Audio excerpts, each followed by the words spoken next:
Today, we're diving into a really critical disconnect happening in Pakistan.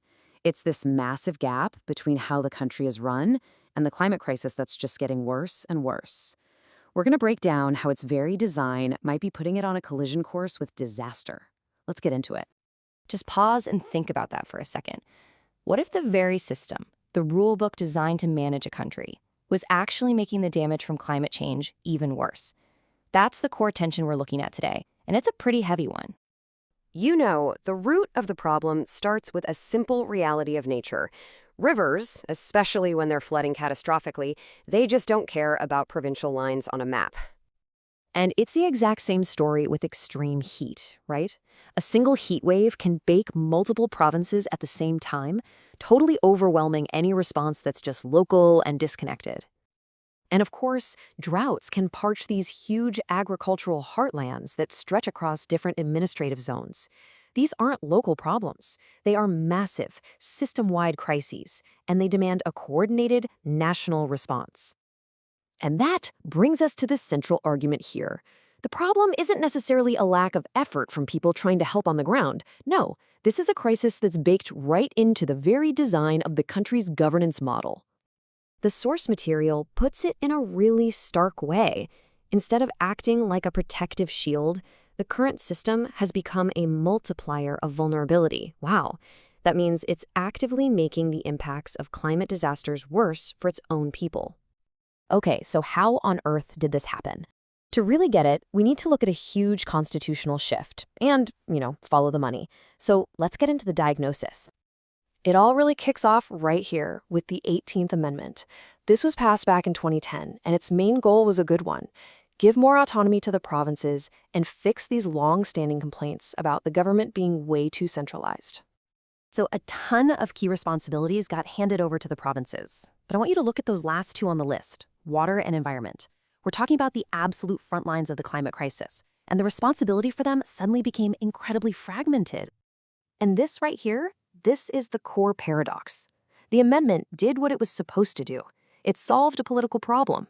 But in fixing that one thing, it accidentally created this massive new structural problem for managing climate change, which, as we've said, needs coordination, not fragmentation.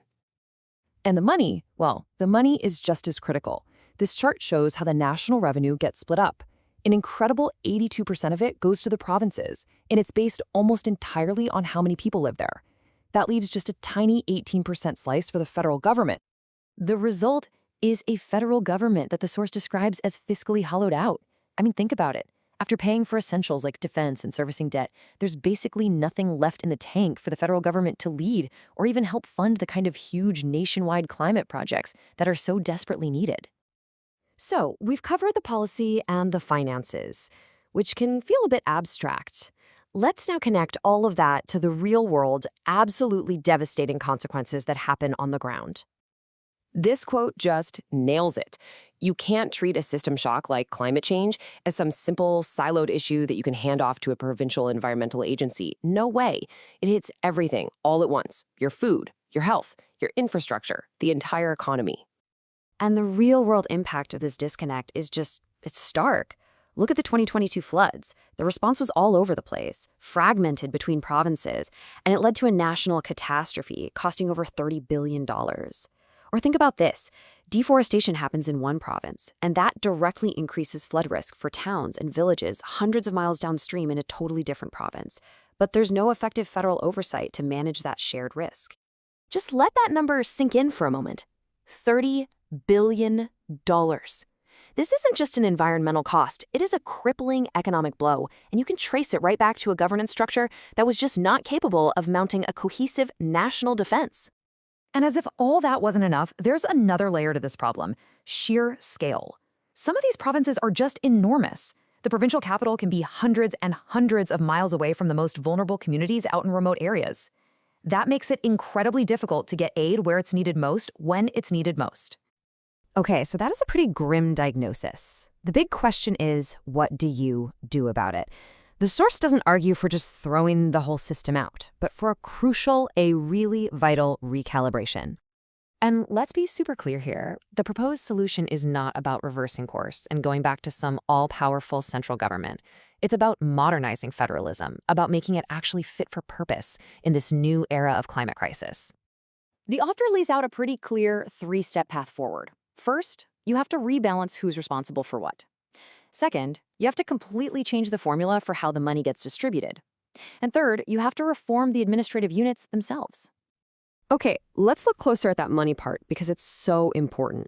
The proposal is to stop distributing funds based only on population.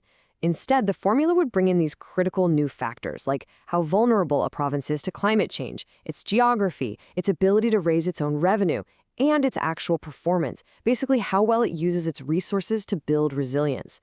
This would create a real incentive for climate action. Which brings us to the whole point of all these reforms. At the end of the day, it's about transforming the role of governance itself when a crisis hits. This brings us to a really powerful final thought. Governance isn't just some neutral set of rules on a piece of paper, it's an active force. Right now, Pakistan's system is amplifying climate shocks.